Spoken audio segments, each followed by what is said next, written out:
Hello and welcome to the Essex Boys murder case part 48. Before watching this video, I recommend watching part 4 onwards on YouTube first, as these videos are all about the key individuals and the murder victims' movements on the day of the 6th of December 1995. A quick mention to the Facebook page called The Real Essex Boys Murder Club. If you're interested, please feel free to join, as there's some great people on there with a lot of knowledge on this subject. So this is the 5th part of the Hitman videos to see if Mick, Jack and Darren Nichols paid a contract killer to take Tony Tucker, Pat Tate and Craig Rolfe out of the game.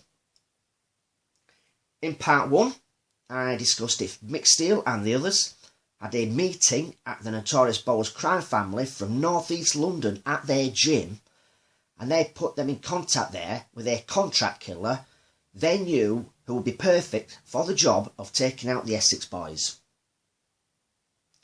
When Mick Steele made contact with the hitman, he told him his plan to lure Tucker, Tate and Rolfe down a quiet farm track in the Rettendon area where he, the hitman, would be lying in wait. In part 2, I discussed an Alan Grayson statement and what he said he saw as he drove past the farm track 2 days before the murders. In part 3, I discussed the Balaclava man witnessed by a Joseph Kowalski on the night of the murders. And in part 4, I discussed if the hitman who was dressed in a clown costume and shot a local villain called Darren Kerr in 1995 could have carried out the Essex Boys executions. In this video, I'm going to discuss if an ex-SAS military man who was in the Essex area at the time could have been paid to execute Tucker, Tate and Rolfe. The second hitman I'm going to talk about today, some of you may have heard of him in social media circles, some of you may not have. Now, I wanted to cover him in these Hitman videos because he was in the SAS, so he's trained to kill, and after the murders, the Essex police were saying the killer was a crack marksman. Now, the person I'm going to talk about rubbed shoulders with celebrities, and it's no secret celebrities rub shoulders with known criminals. Was he paid to take out the Essex Boys?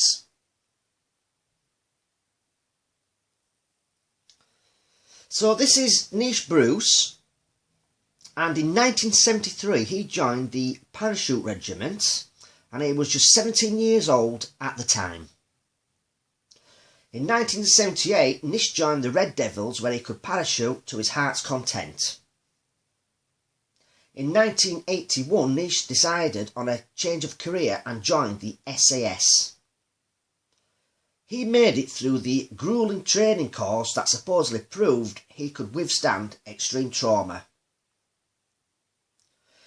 He served with the 22nd SAS B Squadron Air Troop from 1982 to 1986.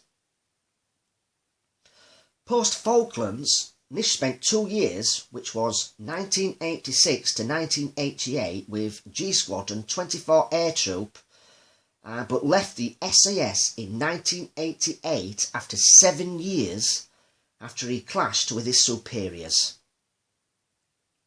His Queen's Gallantry Medal was earned for exemplary acts of bravery when in November to December 1984 he was involved in 2 SAS covert counter-terrorist operations in Koh Fermanagh Island. In 1994, Nish Bruce suffered a breakdown.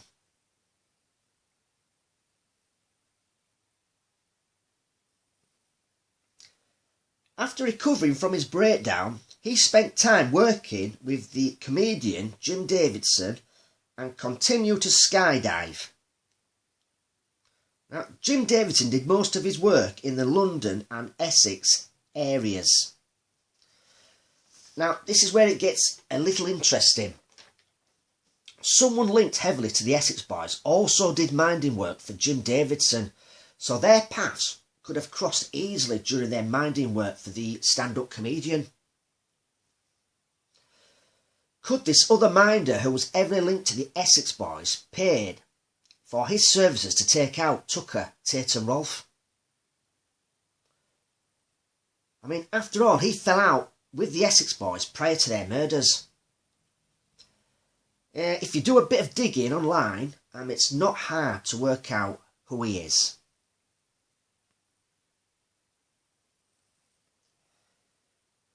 I mean, did this other person who did minding work for Jim Davidson pass Nish Bruce's name on to Mick Steele as someone who could take out the Essex Boys if he wanted them out of the game? Was Nish Bruce moonlighting as a hired assassin in criminal circles? I mean, it's not unusual for ex-servicemen like Nish Bruce or unlicensed or licensed boxers to join the underworld crime families. And what I'm doing now is I'm going to go through just a few people who would like to mention who are linked to crime families.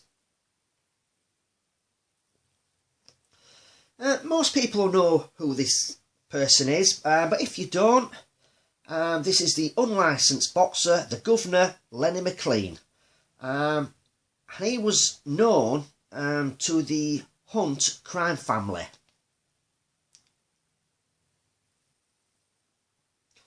Next is Pretty Boy Shaw, and he's associated with a few crime families back in the mid-80s to the right up to the end of the 90s.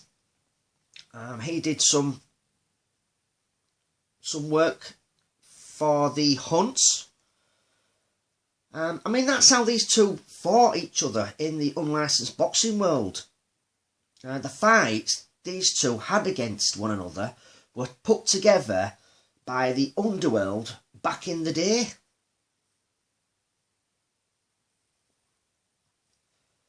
Next is ex-Australian SAS man Dean Hegarty, and he was part of the North East London gangsters, the Boers, and their syndicate.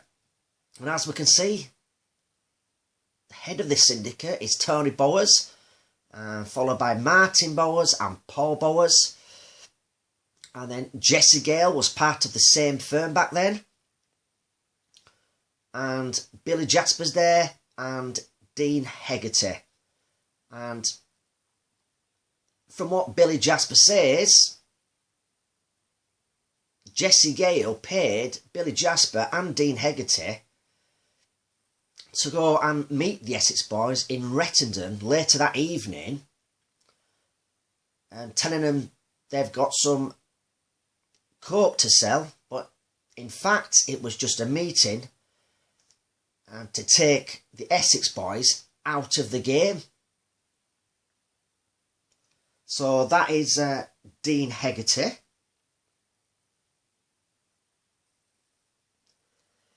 Next is William Billy Isaac, and he was a boxer, and he was a good friend of the professional boxer Ricky Hatton. Now, Billy Isaac was found dead in his mansion in 2013, and he had done work for the notorious Adams Family Syndicate in the past.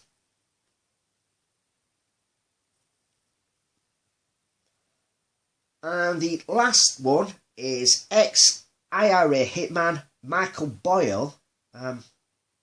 He knew well-known faces in the Dublin and London underworld. He was paid to shoot Tony Brindle. The Brindles are a well-known crime family from South London. So these are just a few I've mentioned. So it's not uncommon for ex-servicemen or boxers to mix with top-tier crime families and syndicates. Did Mick Steele meet Nish Bruce at an airfield? where he took flying lessons and come across the ex-SAS man whilst Nice was preparing for a parachute jump. I mean, they could have met in a hangar or a waiting room at an airfield, waiting to sign in before being allowed onto the airstrip, and struck up a mutual respect for flying in the aviation world in the early 90s. Did Mick Steele pay for the services of an ex-SAS man who was trained to kill and would not hesitate to shoot 3 of Essex's villains down a deserted farm track in Rettendon in 1995?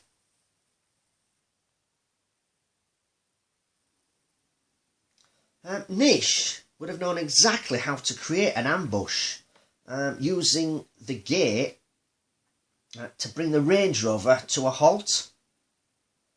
He would have chosen bushes over here to the right of the gate to hide, and knew when the time was right, due to his army training, he would rush to the Range Rover when Mick Steele climbs out and leaves the back driver's side door open and heads to open the gate. I mean, he would not hesitate or think twice about what he was about to do. But he's done these types of ambush scenarios many of times in exercises whilst training with the SAS. It's safe to say he's probably been in this type of situation whilst on undercover missions behind enemy lines when he served with the SAS. He's trained in firearms and knows how to kill. He also knows which targets need taking out first, second and third. Now he's using a long-barrelled semi-automatic shotgun. As he rushes over, the first person he sees is the passenger in the back, Pat Tate. There's a possibility that whilst pointing the long barrels, Pat Tate could try to defend himself and grab the long-barrelled gun. He has a clear straight aim at Pat Tate and shoots him first. He doesn't need to put any more shots in him yet. He just wants to immobilise him. He then has to change his stance and take out the driver, Craig Rolfe. Now this is his closest target. Rolfe and Tucker are stunned somewhat and shocked to hear a gun go off from behind them, which would have been deafening, and instinctively turn their heads around to see what's going on. He points the long-barrelled shotgun at the headrest of Rolfe after changing his stance from firing at Tate. He then takes the shot at the headrest of Rolfe, killing him instantly. He has to shoot Rolfe first out of the two sat in the front, as he is the driver. I mean, this is paramount after immobilising Pat Tate in the back seat.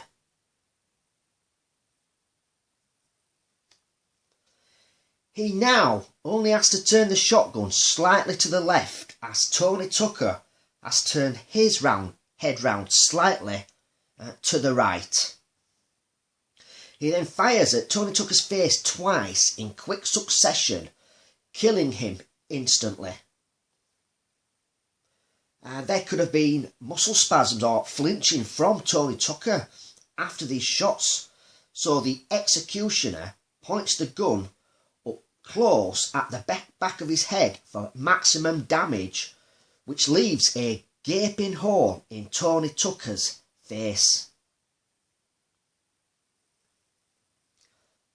Now one man is immobilised, sat in the back after receiving a shot to his liver. The executioner opens Craig Rolfe's door and takes aim at close range, shooting the side of his face, which caused the maximum damage.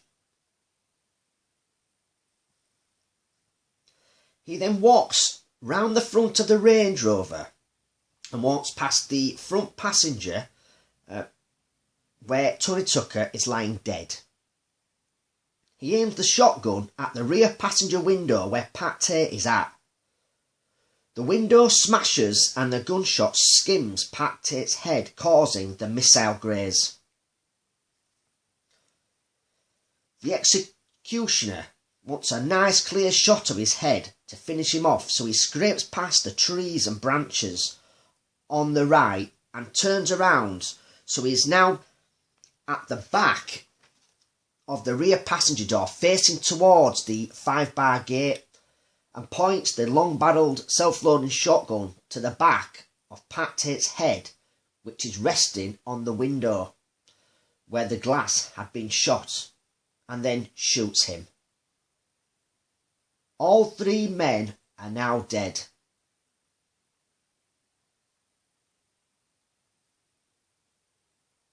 Using his SAS survival skills, he would have little or no evidence of him being at the crime scene.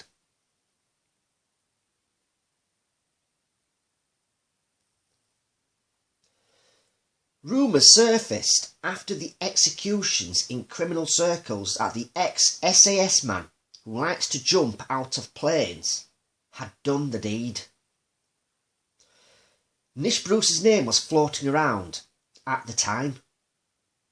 Even the Essex police were saying the killer was a crack marksman.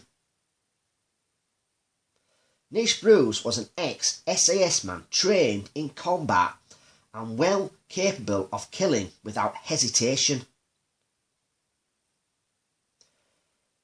He would know how to take out 3 men in a vehicle that was purposely brought to a halt.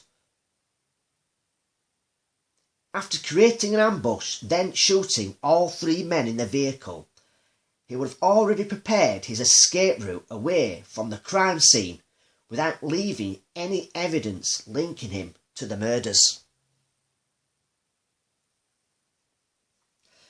He would have used his army skills by doing recce's of this chosen murder location. He may have chosen other possible escape routes besides the one he's already chosen. He would have prepared for any eventuality if anything was to go wrong. I mean, Nish Bruce was no mug. I mean, he earned medals for his courage in combat.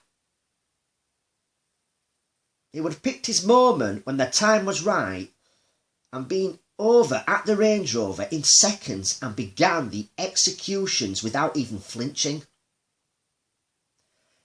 His mind would have been on the task ahead. I mean, he would not have paused for a moment. After the executions, he would have made his way away from the murder scene. And I think he'd have used the surrounding fields as his route away from the crime scene. This is where the 5-bar gate would have been, just here where the arrow is. And the Range Rover would have come to a halt just here. After the executions, he could have made his way just here, where the gate is, which belongs to Retterton Hall. I'm circling now. It's not too far away from the 5-bar gate that the Theobalds owned. And he would have climbed over that, and he would have made his escape route down here over the fields, down this part here. Just over here there's a fence. He could have climbed over there, joined another field, and he could have gone along that, walked round the back of a housing estate, and eventually he could have come out at a field entrance quite close to the Rettendon Turnpike. Was he the man witnessed by Joseph Kowalski on the night of the murders, coming out of a field a quarter of a mile from the Rettingham Turnpike wearing a balaclava. There is a witness statement. I can't remember the name of the person, but round about the time of the executions, between 6:59 and 7:04 p.m, not about that time, there is a witness that was walking the dog along the A130 here, walking up towards the entrance to the track, which is just here that I'm circling. And they were walking up here, and they said they only got so far up. They just decided to turn around and walk back down to where they lived on the housing estate. So yeah, I mean, and that person said no one passed them walking either way at that time.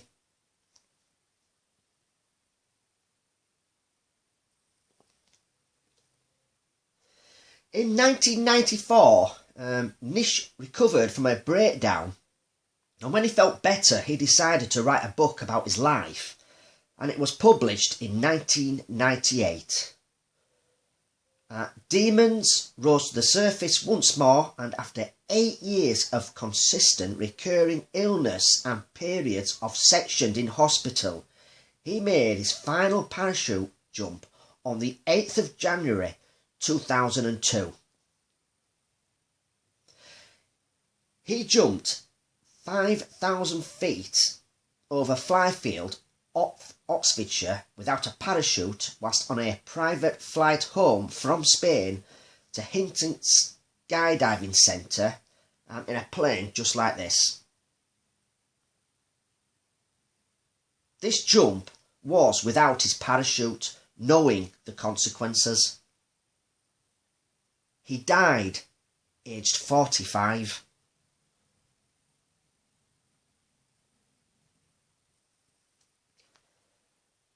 From what I've researched on Nish Bruce, and believe me, I've done a lot of research on him, I find it hard to say he had anything to do with the Rettingham Range Rover murders.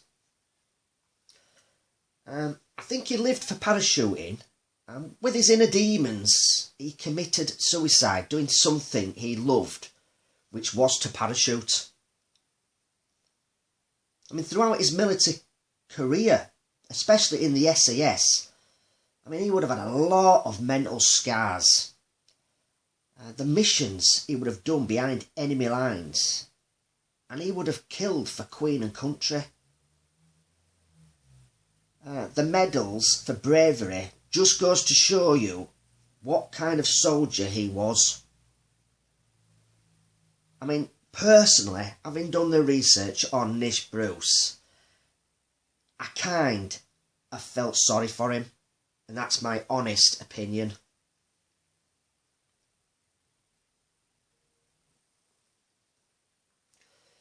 So that's it for part 5 of the Hitman videos and the last instalment. I hope you've enjoyed the video, and don't forget, YouTube subscribers, you get to watch these videos first, as I don't upload them onto the Facebook group for at least a week later.